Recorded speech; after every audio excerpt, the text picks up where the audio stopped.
Si vous aimez les animés, alors vous avez forcément entendu parler de Sword Art Online. L'animé souffle sa 10e bougie l'année prochaine, et la licence a déjà plus de 20 ans. J'étais même pas né. Avec plus de 26 millions de romans vendus, et un animé classé 4ème plus populaire sur MyAnimeList, devant One Punch Man et My Hero Academia, Sword Art Online a su s'imposer comme étant un des plus gros animés de la décennie. Et si ça ne vous suffit pas comme preuve, comptez le nombre de cosplays Kirito et Asuna en couple à la Japan Expo. Sans déconner, on dirait un multiclonage. Cependant, malgré son succès, SAO a toujours été un animé très critiqué, que ça soit pour son histoire, son animation ou d'autres problèmes. Aujourd'hui, on va donc vous parler des choses que vous ne savez probablement pas sur la série et son auteur. De l'origine de l'œuvre jusqu'à toutes les controverses qu'elle a engendrées, on va plonger la tête la première dans le vaste univers de Sword Art Online. Si toi aussi tu rêves de rentrer dans Linecrad et de monter tous les paliers de SAO, il te faudra une protection. Et quoi de mieux que CyberGhost VPN pour ça? Pour ceux vivant dans l'Underworld et qui ne savent pas ce qu'est un VPN, il s'agit d'un logiciel qui va faire l'interface entre vous et Internet. Cachez votre IP pour ne pas vous faire choper par l'administrateur. Protégez votre connexion des joueurs malveillants et profitez de la délocalisation pour regarder tous vos animés préférés sur tous les sites de téléchargement et de streaming du monde. Car, geek que vous êtes, avoir accès à One Piece, Jujutsu Kaisen et aux derniers épisodes de Demon Slayer sur Netflix est une nécessité. Mais c'est pas dangereux d'avoir un VPN par lequel transitent absolument toutes mes connexions? Au contraire, contrairement au Nerf Gear, CyberGhost VPN ne conserve aucune donnée vous concernant, ni sur vous, ni sur les 38 millions d'utilisateurs du service. Preuve de leur sérieux, ils sont dans les VPN les plus recommandés sur Transpilot. C'est dispo absolument partout, sur Windows, macOS, iOS, Android ou sur votre support TV. Ultra facile à installer, et si vous galérez, le support technique est en français. Et même si Noël est déjà passé, vous pouvez encore affronter Nicolas Laposta et looter grâce à notre lien dans la description une réduction de moins 85%. 1,84€ par mois, moins cher qu'une potion de soin ou qu'un Kinder Bueno au distributeur. Satisfait ou remboursé pendant 45 jours, aucune bonne raison de ne pas craquer pour CyberGhost VPN. L'anime n'est pas le vrai SAO. Quand on parle de SAO, vous pensez tout de suite à l'animé de 2012, avec Kirito qui se bat avec 2 épées dans Linecrad et qui vit des histoires de ouf avec Asuna. Mais dites-vous qu'en réalité, au début, SAO était très différent. A l'origine, Sword Art Online c'est un web novel, un roman écrit sur internet, publié en 2002 pour un concours de light novel, le Dengeki Game Novel Prize. Riki Kawahara, l'auteur de SAO, a tenté de participer au concours. Cependant, ce qu'il avait écrit dépassait la limite des 120 pages. Ne voulant pas réduire son œuvre, il a donc décidé de la publier sur internet à la place. Déjà, le mec était très shonen. Les premiers retours qu'il reçoit sont super positifs. Et ça l'encourage à continuer à publier sur internet. Mais Kawahara ne se démotive pas pour autant. Ce qu'il veut, lui, c'est gagner un prix. Il écrit donc en parallèle une autre histoire, Axel Ward, avec laquelle il va réussir à gagner en 2008. Sa victoire et la publication d'Axel Ward, qui est la suite lointaine de Sword Art Online, encourage l'éditeur de Riki Kawahara à également publier SAO un an plus tard en 2009. Quelques années après, l'anime sort et c'est le carton qu'on connaît tous. Aujourd'hui, le web novel n'est plus disponible sur internet puisque Kawahara l'a supprimé après la publication officielle de SAO. En même temps, ce serait stupide de vendre un roman alors qu'il est déjà disponible gratuitement en ligne. Néanmoins, on sait que le web novel avait la réputation d'être plus gore et violent que la version publiée. Tout particulièrement le combat contre Kuradi, l'un des méchants du premier arc. Il était bien plus cru avec des descriptions vivaces. Kayaba avait également piégé 50 000 joueurs au lieu de 10 000, c'était bien plus cruel. Mais surtout, ce qui est intéressant, c'est qu'on peut encore trouver les anciens designs des personnages, avant qu'Abeshi, l'illustrateur officiel de la série, arrive sur le projet. Et ouais, c'était quand même assez moche. Un mot rapide sur Abeshi. Il a travaillé comme artiste et chara-designer sur d'autres séries comme Shumatsu no Izeta, un light novel de Magical Girl pas trop mal, mais il est principalement connu pour SAO. Tous ces fonds d'écran légendaires qu'on a vus sur nos ordi à 12 ans, c'était pas fait par des fans, mais bien par lui 10 ans plus tôt. Pendant longtemps, Abeshi était quelqu'un de mystérieux. Il avait plusieurs pseudos et se représentait comme une lycéenne sur son blog. Mais au final, on a appris que c'était juste un homme dans la trentaine super talentueux. Mais surtout, c'est dans le web novel de SAO qu'on trouve le fameux chapitre 16.5, qui est un chapitre pornographique entre Kirito et Asuna. Le chapitre est un bonus du chapitre 16, ce qui correspond à la fin de l'épisode 10 de l'anime. Vous savez le moment où Kirito roule sa première pelle à Asuna? Dans l'anime, ils finissent la soirée ensemble, elle se déshabille, y a un quiproquo, elle le frappe, c'est rigolo, fin. Mais dans ce chapitre 16.5, pas de ça. L'auteur, lui, il a pas le temps, il les a fait ken sa mère. Tout est raconté dans les moindres détails, et à l'époque, c'était complètement canon. On peut donc découvrir la première fois de Kirito et Asuna avec des phrases raffinées telles que 2 ans de cumulés firent un son glissant alors qu'il glissait abondamment à l'intérieur d'Asuna. Oh que c'est romantique. Aussi, mention spéciale au moment où Asuna s'arrête en plein milieu de l'acte pour expliquer un nouvel aspect de l'univers à Kirito. C'est hilarant du début à la fin, c'est pas pour rien que beaucoup de chaînes manga en ont fait des challenges du genre lire SAO 16.5 sans rigoler. Ce chapitre n'a bien sûr jamais été officiellement publié, et Riki Kawahara l'a complètement désavoué. Aujourd'hui, il est seulement trouvable sur des sites de fans. Après, il faut aussi se dire que c'est très commun pour des auteurs de manga et de light novel d'écrire du hentai. C'est comme ça qu'a commencé le dessinateur de Food Wars ou celui de Lovina. Mais là où Riki Kawahara était intelligent, c'est qu'il l'a fait avec ses propres personnages. Aujourd'hui, le chapitre 16.5 n'est plus officiel, mais à l'époque, il a grandement aidé à populariser la licence. Malin. SAO est-il vraiment japonais ?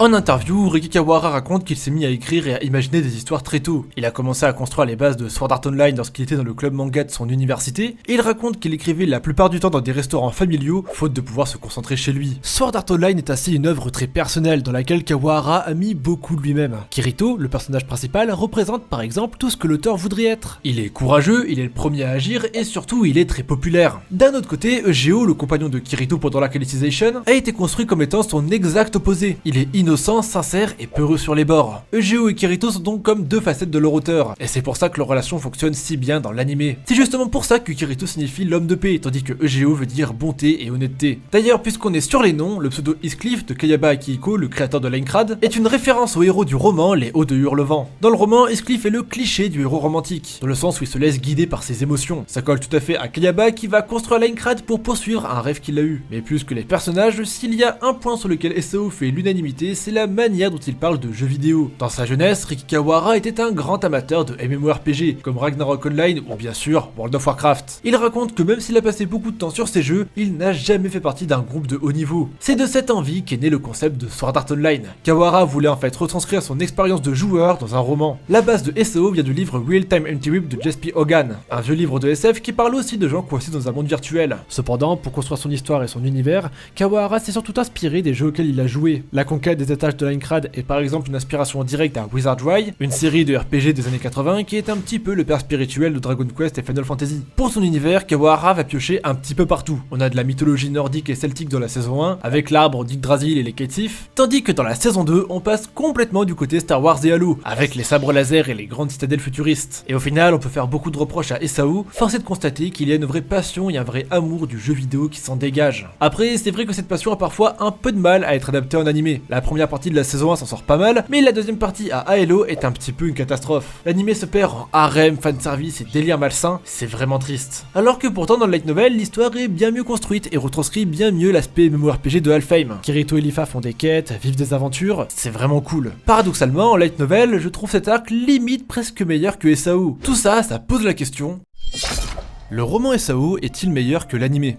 Déjà, la plus grande différence entre le light novel et l'anime, c'est que le light novel est raconté selon la perspective de Kirito. En gros, on est dans sa tête et il parle à la première personne. Ça nous donne une intimité avec lui, et parfois c'est même un petit peu trop intime. Grâce à ça, le roman peut donc nous donner beaucoup plus de détails sur l'univers et les règles du jeu. Les sword skills par exemple. Dans l'anime, c'est juste des épées qui brillent et qui vont vite. Mais dans le light novel, Kirito nous explique que chaque compétence a un temps de recharge durant lequel il est impossible de bouger. Pour être un bon épéiste, il faut donc savoir bien enchaîner ses sword skills et anticiper ses cooldowns, comme dans un vrai MMORPG. C'est justement pour ça que Diabel ne peut pas esquiver l'attaque du boss dans l'épisode 2. Dans l'anime, on le voit juste rester là comme un con, mais dans le roman, on sait qu'en réalité, il a lancé un sword skill trop tôt et qu'il est donc paralysé par le système du jeu. C'est bien plus dramatique. C'est la même chose pour l'épisode 14, lorsque Kirito revient à la vie après avoir perdu contre Kayaba. Dans l'anime, on a l'impression que c'est du bullshit, pouvoir de l'amour et tout le reste, mais dans le light novel, on a accès à ses pensées. On comprend que c'est à ce moment que Kirito, qui depuis le début n'aimait pas les règles de ce jeu, arrive à rassembler toute sa volonté pour finalement enfiler son gilet jaune et combattre le système. À ce moment-là, Kirito montre à Kayaba que l'esprit humain est plus fort que la machine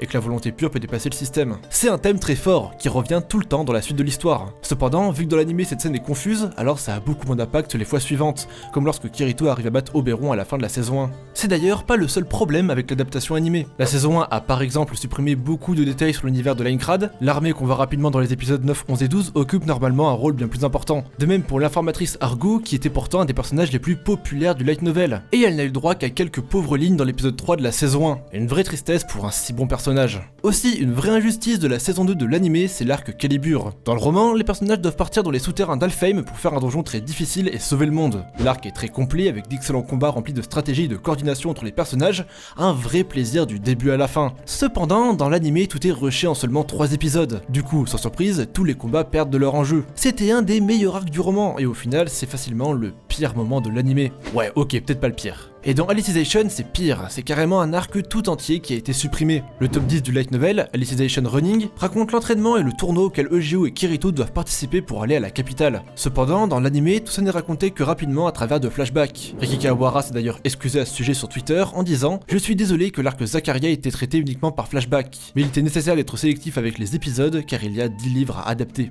Après, l'anime SAO a quand même ses qualités. Déjà, la saison 1 a la très bonne idée de changer la chronologie du roman. Vous voyez, à la base, le tome 1 de SAO raconte le premier jour dans le jeu et la défaite du premier boss, puis il passe directement au palier 74. Par rapport à l'anime, c'est donc l'épisode 1 et 2, puis directement l'épisode 8. Tous les épisodes entre les deux ont en réalité été écrits après la demande d'A1 Pictures, le studio qui anime SAO. Reki Kawahara a donc écrit une série d'histoires courtes qui ont été publiées un peu avant la sortie de l'anime et qui ont donc servi de base pour les épisodes 3 à 7 et 11 et 12. L'anime organise donc tout ça de manière chronologique, ce qui donne un meilleur sentiment de progression. On voit les personnages conquérir de nouveaux étages et devenir plus forts. Grâce à ça, le rythme de l'arc SAO est très bon, et c'est une des grandes qualités de la série. Également, il faut dire que Sword Art Online est généralement bien animé. Certes, l'anime a des hauts et des bas, mais quand même, la saison 1 est très solide, et nous donne des combats dynamiques avec une bonne mise en scène. Les décors de l'arc JGO posent une ambiance menaçante qui renforce la tension de l'histoire, même Alicization, qui a vraiment des gros problèmes graphiques, a quand même de belles scènes. Le combat entre Berkouli et Vector à la fin par exemple a des passages avec une très bonne lumière. C'est pas pour rien que la scène a été nominée parmi les meilleurs combats de 2021 pour les Crunchyroll Anime Awards. Les histoires cachées de Sword Art Online.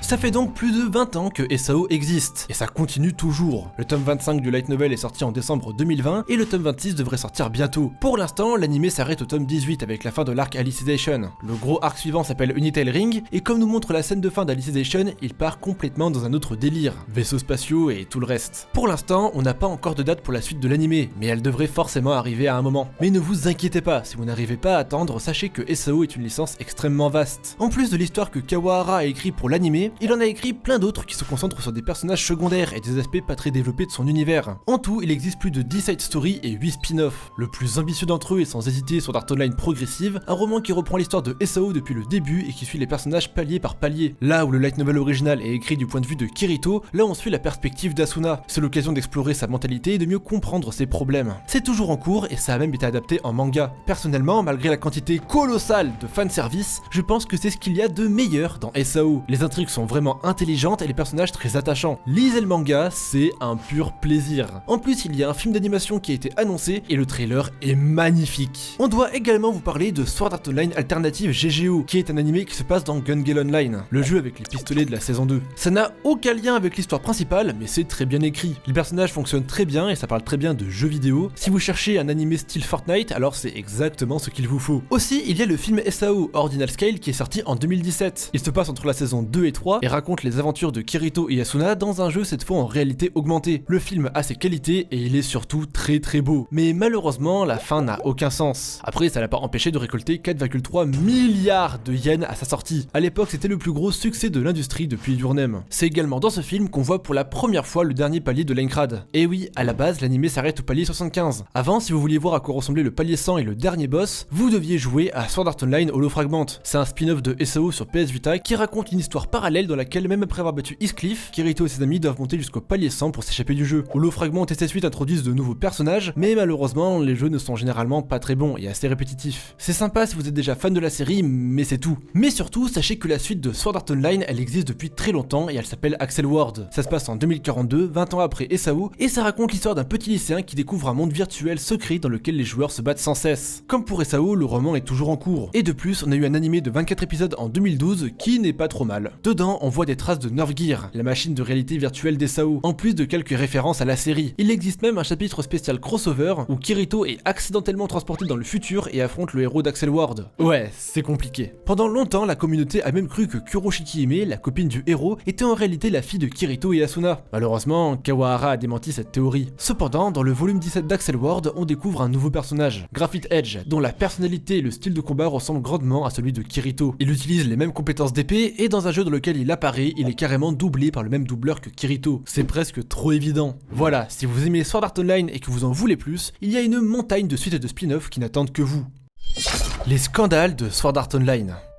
Bon, pendant toute la vidéo, on a dit beaucoup de bien de SAO, mais on va pas se le cacher, l'anime a quand même beaucoup de problèmes. Déjà, beaucoup de gens s'accordent à dire que la deuxième partie de la saison 1 avec la sœur de Kirito est très maladroite, mal rythmée et remplie de fanservice. On en a déjà parlé, mais l'arc Calibur dans la saison 2 a été très mal reçu, et ce, pour les mêmes raisons. Et si on rajoute le fait que la saison 3 est généralement très moche, ça commence à faire beaucoup. Mais le vrai problème, c'est surtout la manière dont la série traite les femmes. À la fin de la saison 1, Asuna, qui était pourtant montrée comme une combattante hors pair, manque de se faire tuer par Oberon, super, la scène est vraiment très malsaine et ça a fait beaucoup de bruit à sa sortie. Mais alors que ça commençait à se tasser, arrive la saison 3 avec, vous le devinez, une nouvelle scène de viol. Et celle-là, elle est 10 fois pire. Déjà, elle se passe avec les deux apprentis de Kirito et Eugeo qui sont toutes les deux mineures. Puis surtout, la scène est vraiment graphique. On frôle la pornographie à ce point. Là où le light novel arrive à garder ça correct, de l'animé c'est cringe, déplacé et presque pervers sur les bords. En fait, ce n'est pas tant le côté pornographique qui dérange. C'est surtout qu'on sent que le studio a voulu faire volontairement du fanservice avec ses personnages. Des scènes pornographiques choquantes bien faites, il y en a plein dans l'animation japonaise, prenez Perfect Blue ou Berserk, sauf que dans les SAO, on tombe dans le côté ecchi malsain, ce qui est vraiment dommage. Riki Kawahara est même allé jusqu'à s'excuser publiquement auprès des doubleuses qui ont dû jouer cette scène. S'il reconnaît que l'animé est allé trop loin, il se défend quand même en disant que la scène du light novel est beaucoup plus soft, surtout comparé au reste des light novels du moment. Et c'est vrai qu'il faut dire que malheureusement, ce genre de scènes sont finalement assez courantes dans le monde du light novel. Et même des gros titres comme Mushoku Tensei contiennent des scènes malsaines qui frôlent parfois la pédophilie ou l'esclavagisme. Sur ce point, on peut donc dire qu'SAO fait donc partie d'un problème plus large. Après, bien sûr, c'est une excuse et ne justifie en rien ce genre de scène, et sans surprise, ça a fait pas mal de bruit à l'international. À Taïwan, l'animé a par exemple été totalement censuré. La scène dans l'épisode 10 où Asuna retire ses vêtements a juste été remplacée par un écran noir, tandis que la langue d'Oberon dans l'épisode 24 a été pixelisée, ce qui rend paradoxalement la scène encore plus malsaine. Et même avec la censure, le gouvernement taïwanais a condamné CTVNT, la chaîne qui diffusait SAO là-bas, à une amende de 210 000 $ pour avoir montré une tentative de viol. Ça rigole zéro à Taïwan. La scène de viol dans la saison 3 a également subi une lourde censure, la liste est gigantesque, on a des changements de plan, des rajouts d'ombre, d'écran noir. Très peu de pays ont diffusé la scène en entier, même au Japon elle a été censurée à la télé et sur internet. Aujourd'hui le seul moyen de voir la scène originale c'est d'acheter le Blu-ray, mais bien sûr, on vous le recommande pas. En Australie c'est encore pire, SAO s'est carrément fait bannir. La série a été classifiée comme matériel de pornographie enfantine et a été interdit à la vente en même temps que d'autres animés jugés problématiques comme No Game No Life. On pourrait trouver ça excessif, mais c'est vrai que d'un côté, on rigole pas avec les mineurs. L'animation japonaise est connue pour souvent frôler la limite de la légalité, et donc forcément, il y a des faux, ça passe pas. Sur internet, beaucoup de gens ont pointé du doigt Riki Kawahara en disant que c'était un mauvais auteur. Mais il faut se dire que SAO est avant tout une œuvre qui est pensée pour se vendre. Elle passe par tout un processus éditorial qui transforme les personnages et l'histoire pour la rendre la plus rentable possible. Par exemple, à l'origine, Sugua, la sœur de Kirito, devait avoir une poitrine plate, mais l'éditeur a changé son chara-design pour la rendre plus attirante. De même, dans le roman, Lisbeth, la forgeronne de l'épisode 7, devait avoir un côté très garçon manqué. Cependant, au final, elle apparaît bien plus féminine dans l'animé. Il faut se dire que si ces scènes de viol existent, c'est parce que les maisons d'édition japonaises considèrent que ça aide à la popularité de l'œuvre. C'est donc un problème bien plus profond qu'on pourrait le croire. Et encore merci à CyberGhostVPN de nous soutenir. Réduction à moins 85% avec le lien dans la description. Ne manquez pas l'offre et sécurisez enfin le visionnage de tous vos animés préférés. Qu'il soit bon ou pas, Sword Art Online est un animé important. Il a tellement eu d'impact à sa sortie qu'il a changé l'image que beaucoup de gens se faisaient de l'animation japonaise. On peut dire que, de la même manière que SNK, One Punch Man ou MHA, Sword Art Online est le visage de toute une décennie d'animation japonaise. Mais quand même, si je devais garder qu'une seule qualité à SAO, je dirais que c'est son honnêteté. Riki Kawahara est avant tout un joueur et quelqu'un qui aime le jeu vidéo. Dans beaucoup d'autres animés qui parlent de jeux vidéo, le jeu n'est au final que très secondaire. Le virtuel devient rapidement juste un prétexte pour faire avancer l'histoire. Et au final, la morale c'est quelque chose du genre, les jeux c'est bien mais la vraie vie c'est mieux. Sword Art Online au contraire respecte les mondes virtuels qu'il construit. Certes des fois c'est maladroit et parfois complètement déplacé, mais au final ça renvoie un message positif. Ce que SAO nous dit c'est que ces moments passés dans un monde virtuel ne sont pas juste des prétextes, une excuse, une manière de s'échapper de la réalité. Ce que nous vivons en ligne est tout aussi important que le reste, car à partir du moment où on s'y investit, qu'on y met du sien, qu'on le vit, alors même le virtuel peut être réel.